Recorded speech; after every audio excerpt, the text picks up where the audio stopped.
Hi, I'm Steve from RV Squared. Thanks for your interest in the water filter system. This video that you're about to watch will show you the features and how to set the system up. However, I do want to give you a little heads up on something.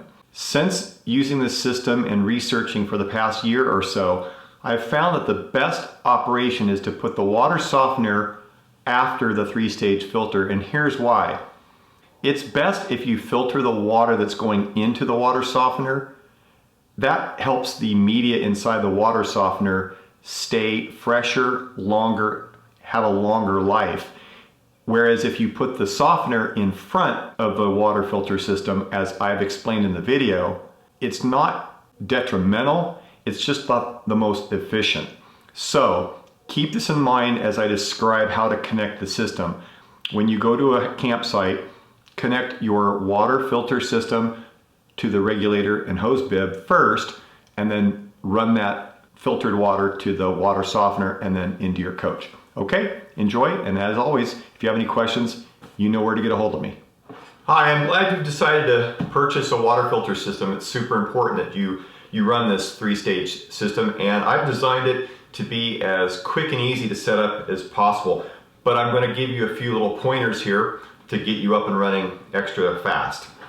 The components are basically this three-stage filter, and I put labels on here for 5 micron, 1 micron, and 0.5 micron. So this is the inside and this is the output side.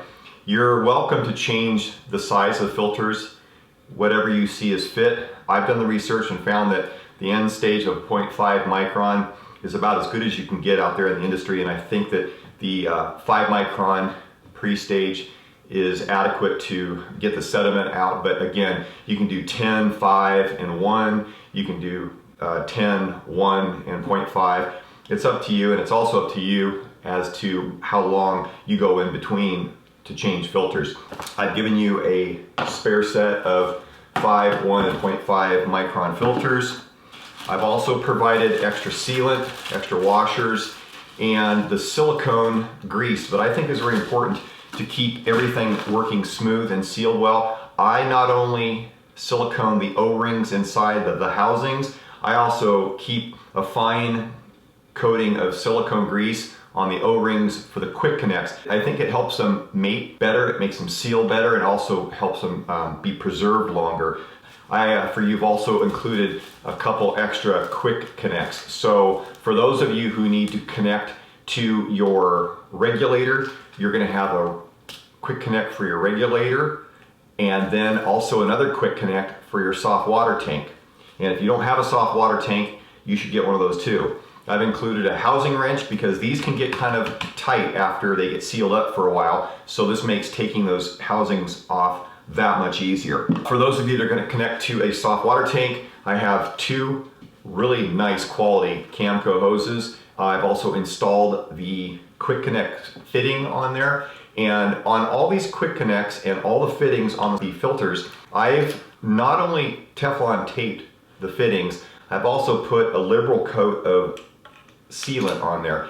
And I find that that's keeping these things leak-free as much as possible. Obviously, nothing is leak-free forever. And by the way, if you want to store this system into a Home Depot container, do that. I've actually got one myself, and I've drilled big holes on each side, so I can actually just keep this water system inside of the box, and then I just run the hoses outside the box, and it keeps everything neat and contained. And when I connect and disconnect, everything stays right in the box, so it's really a clean way to go. This is going to go between the soft water tank and your filter system, and then you'll have another hose, in this case, that goes from your regulator to your soft water tank. So you'll connect one of these quick connects to your regulator's output. I don't recommend putting a quick connect on the regulator to the hose bib because that's just one extra piece to leave behind. So screw the regulator down to the hose bib, use one of these quick connects on the output side of the regulator. You're going to use the eared, and it's opposite of what you would think, because using the quick connects, the male-females get reversed.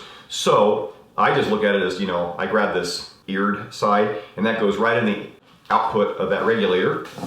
And then the soft water tank will be over here, and you'll have a set of quick connects on that. Make sure you get it going into the softener the correct way. Then you'll come up and use your output of the soft water tank and plug it into the input side of the filter system, and then you'll take your coach and you'll plug it in to this side. And again, use a quick connect for your coach's water supply, so it would look something like this. If you came out from your coach, you'd plug right in there and bingo. So when you roll up to a campsite, you get yourself all situated, it's going to be really quick. I basically take everything out before I put the slides out, that way I don't break my back. Lift it up, put the soft water tank by the hose bib, put the regulator on. I connect the regulator to the soft water tank, click, click, and then I take another hose out. I connect this to the output of the soft water tank, into the input of the filter system, and then my coach's water supply into the output of the water filter. And that's it. You're ready to go. Charge the system. This will purge out. When you're done, it's just the opposite. I sometimes, depending on how far and how long I will go in between, I'll actually transport my water filter system like this. So it caps off both ends, keeps them sanitary. If I want, I can drain the water out. You've also got purge knobs up here, which make it really easy to release the pressure. Also, it gives an air vent to drain the water out quicker. And I can drain that, just makes it a little bit lighter weight. These will, after a while, you'll get bacteria in there, and some people, if you let these go too long, you'll see a little algae forming in there. It's kind of natural, but you just want to keep things clean and running. And when you see the output diminish, that's kind of the indication that you're going to need to change your filters. So that's all there is to it. I run about 6 months before I need to change. Your mileage may vary, obviously. If you're using your coach full time, you're going to need to replace these a lot more frequent. If you have any questions, don't be afraid to ask, and enjoy. I'm sure you'll love this system and you won't want to be without it. Thank you.